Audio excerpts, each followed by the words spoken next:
श्रीमद् भगवत गीता चर्चा के 20वां भाग में आपका स्वागत है।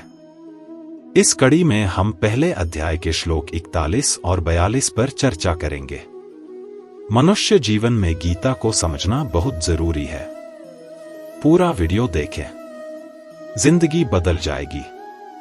अध्याय संख्या 1, श्लोक संख्या 41।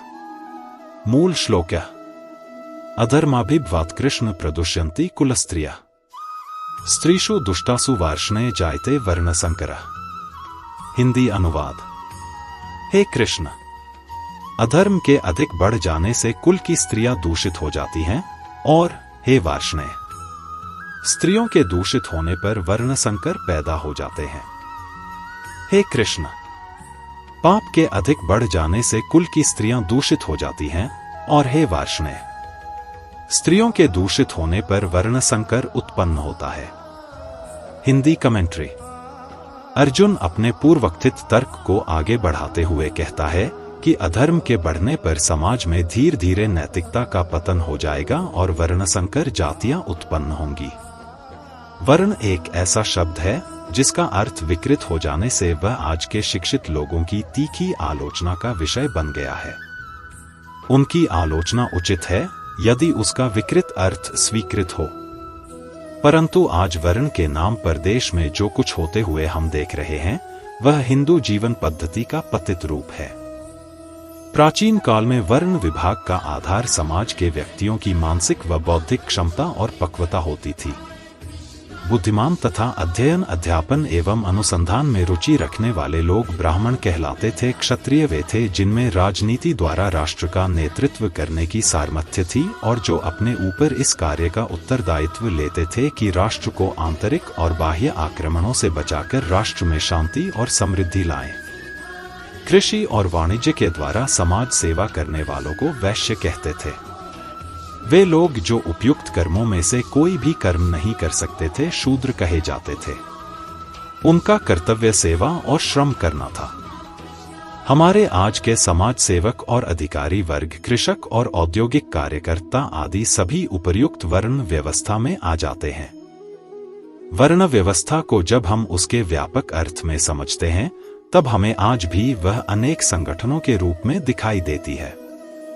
अत वर्ण संकर के विरोध का अर्थ इतना ही है कि एक विद्युत अभियंता शल्य कक्ष में चिकित्सक का काम करता हुआ समाज को खतरा सिद्ध होगा तो किसी चिकित्सक को जल विद्युत योजना का प्रशासनिक एवं योजना अधिकारी नियुक्त करने पर समाज की हानि होगी। समाज में नैतिक पतन होने पर अनियंत्रित वासनाओं में डूबे युवक और युवतियां स्वच्छंदता से परस्पर मिलते हैं। कामना के वश में वे सामाजिक और सांस्कृतिक विकास का किंचित भी विचार नहीं करते। इसलिए अर्जुन को भय है कि वर्णसंकर के कारण समाज और संस्कृति का पतन होगा। हिंदी व्याख्या: अधर्माभिभवात् कृष्ण प्रदुष्यन्ति कुलस्त्रियः। धर्म का पालन करने से अंतःकरण शुद्ध हो जाता है। अंतःकरण शुद्ध होने से बुद्धि सात्विकी बन जाती है। सात्विकी बुद्धि में क्या करना चाहिए और क्या नहीं करना चाहिए इसका विवेक जागृत रहता है। परंतु जब कुल में अधर्म बढ़ जाता है तब आचरण अशुद्ध होने लगते हैं, जिससे अंतःकरण अशुद्ध हो जाता है। अंतःकरण अशुद्ध होने से बुद्धि तामसी बन जाती है। बुद्धि तामसी होने से मनुष्य अकर्तव्य को कर्तव्य और कर्तव्य को अकर्तव्य मानने लग जाता है, अर्थात उसमें शास्त्र मर्यादा से उल्टी बातें पैदा होने लग जाती हैं। इस विपरीत बुद्धि से कुल की स्त्रियां दूषित अर्थात व्यभिचारिणी हो जाती हैं। स्त्रीषु दुष्टासु वार्ष्णेय जायते वर्ण संकरः। स्त्रियों के दूषित होने पर वर्ण संकर पैदा हो जाता है। पुरुष और स्त्री दोनों अलग अलग वर्ण के होने पर उनसे जो संतान पैदा होती है वह वर्ण संकर कहलाती है। अर्जुन यहाँ कृष्ण संबोधन देकर यह कह रहे हैं कि आप सबको खींचने वाले होने से कृष्ण कहलाते हैं, तो आप यह बताएं कि हमारे कुल को आप किस तरफ खींचेंगे अर्थात किधर ले जाएंगे।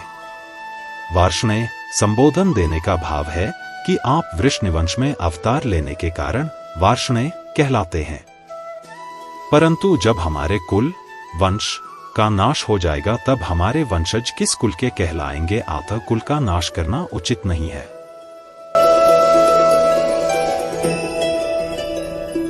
अध्याय संख्या 1, श्लोक संख्या 42। मूल श्लोक। संकरो नरकायव कुलघ्नाना कुलस्य च पतंती पितरो ह्येषां लुप्त पिंडोदकक्रिया। हिंदी अनुवाद। वर्णसंकर कुलघातियों को और कुल को नरक में ले जाने वाला ही होता है। श्राद्ध और तर्पण न मिलने से इन कुलघातियों के पितर भी अपने स्थान से गिर जाते हैं। वह वर्णसंकर कुलघातियों को और कुल को नरक में ले जाने का कारण बनता है। पिंड और जलदान की क्रिया से वंचित इनके पितर भी नरक में गिर जाते हैं। हिंदी कमेंट्री। अब अर्जुन वर्णसंकर के दुष्परिणामों को बताता है। जातियों के वर्णसंकर होने से अंतर्बाह्य जीवन में नैतिक मूल्यों का ह्रास होता है और फलत पारिवारिक व धार्मिक परंपराएं नष्ट हो जाती हैं।